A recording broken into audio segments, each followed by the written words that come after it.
Each year, more and more of Kentucky's tobacco land becomes infested with the Black Shank fungus, which causes a disease costing burley and dark tobacco producers between $25 and $50 million annually in damaged crops.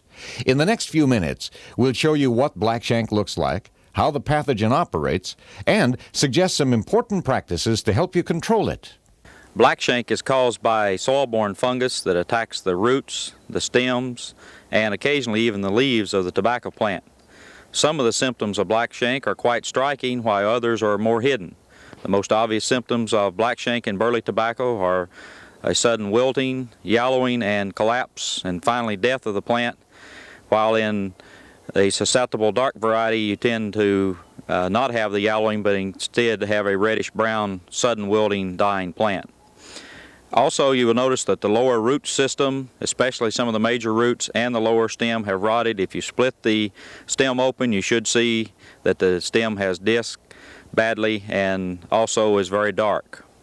These symptoms occur especially at any stage of growth in a highly susceptible variety, from shortly after transplanting through bloom or even up to harvest. A less obvious Black Shank symptom occurs from the root rot phase. An infected plant appears stunted, fires badly, and is likely to sun scald on hot, dry days. The roots are poorly developed, and one or more larger lateral roots may be blackened.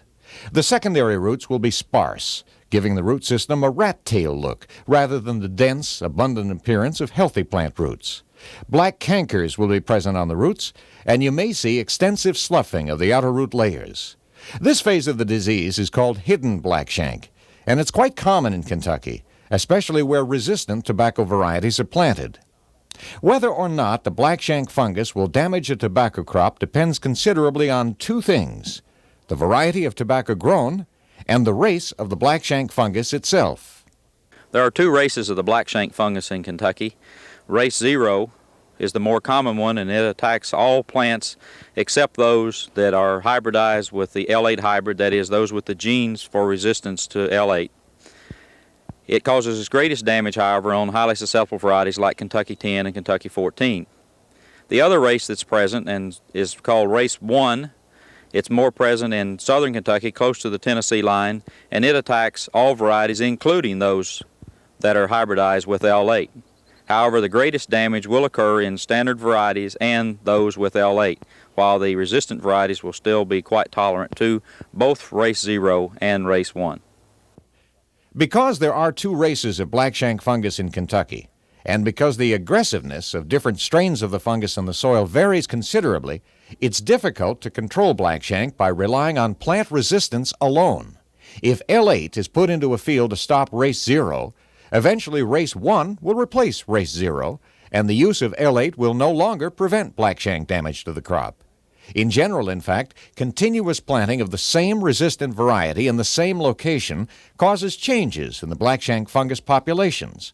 They tend to gravitate toward the more aggressive race. So, to control Black Shank in your crop, it takes more than just planting resistant varieties. To understand what else is involved in a Black Shank control program, let's see how the Black Shank fungus gets into a tobacco field in the first place. The Black Shank fungus produces large numbers of swimming spores.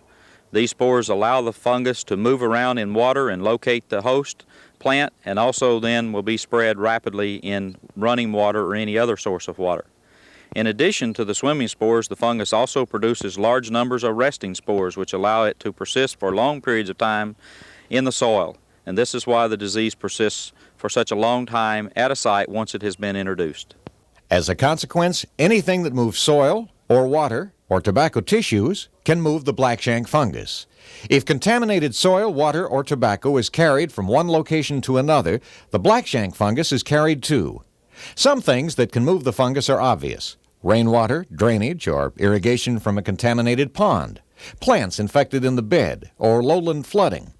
In Kentucky, using borrowed infected transplants is a major cause of disease spread.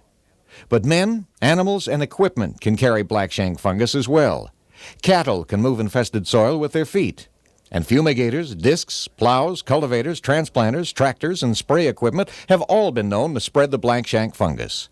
In short, anything that transports soil, water, or infected transplants can move Black Shank disease into a clean field.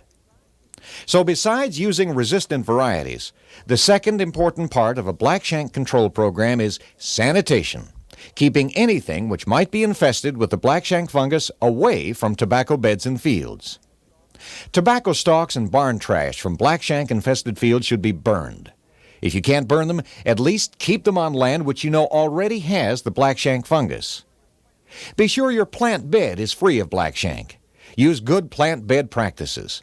Locate the bed away from sources of infected floodwater or runoff. Use clean water for irrigation. If even one Black Shank infected plant shows up in the bed, don't use any of the plants in that bed.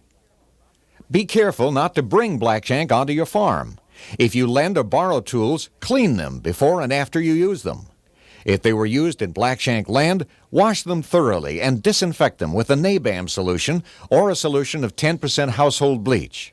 Probably the best way to keep infected plants off your land is to grow your own transplants. Don't bring in infected plants. Make sure your visitors don't bring infested dirt to your farm on their shoes, on equipment, or on livestock. Be especially careful around the plant bed. If your livestock is kept on Black Shank infested land, keep them out of any clean land that you'll be using to grow tobacco. There's a third control practice for Black Shank, crop rotation. Crop rotation, especially long-term, 5 years or more is best, starves the Black Shank fungus. The longer the rotation, the better. But even a short-term rotation is helpful. No rotation system, though, will completely rid the soil of Black Shank. Once you have Black Shank, you'll probably always have it. The key is to learn to manage the disease. The Black Shank fungus does not thrive as well in acid soils as it does in basic or neutral soils. Therefore, it's beneficial to allow the pH to drop to kill the Black Shank fungus out. However, make sure you correct the pH well in advance of the next crop. It's also beneficial to use sod crops rather than row crops in the rotation where Black Shank's a problem. The reason being is that the Black Shank fungus can build up on some row crops like corn, plus there's an awful lot of soil that's moved around the field during the cultivation of these row crops. Your best rotation for a Black Shank problem is go to a continuous sod for 3 to 5 years. And finally, you may be able to use chemicals to help control a Black Shank problem. Ridamil 2E is now labeled for Black Shank control in burley and dark tobaccos, and you should follow application guidelines carefully. Ridamil is not recommended, however, for Black Shank infested fields planted to highly susceptible tobacco plants, nor with L8 hybrids if race 1 Black Shank is present in the same field. Chemicals, though, can only be part of an effective Black Shank control program. In fact, if the Black Shank pressure on your tobacco land is fairly limited, using chemicals at high rates can actually reduce yields compared to untreated resistant varieties. Chemical controls are probably of most benefit when the Black Shank infestation is moderate to severe. Keeping the 4 parts of a good Black Shank control program in mind will go a long way toward preventing and controlling what's been a major disease problem for Kentucky tobacco producers. Start with good sanitation. Keep tobacco plants and soil free of any and all infected debris or water. Make sure that people, equipment, and livestock don't carry contaminated soil into clean areas. Use a long-term crop rotation plan, rotating tobacco with grasses, for example. Use resistant varieties when planting in land infested with the fungus. And where Black Shank pressure is heavy, consider using recommended chemical controls along with the resistant varieties. Keeping Black Shank down means your yields can go up. A good control program takes some planning and especially care, but it need not be expensive. For help in putting together an effective Black Shank control strategy, use the information in Extension Tobacco Black Shank publications, label guidelines on chemical treatments, your county agent's help, and most of all, a lot of good common sense.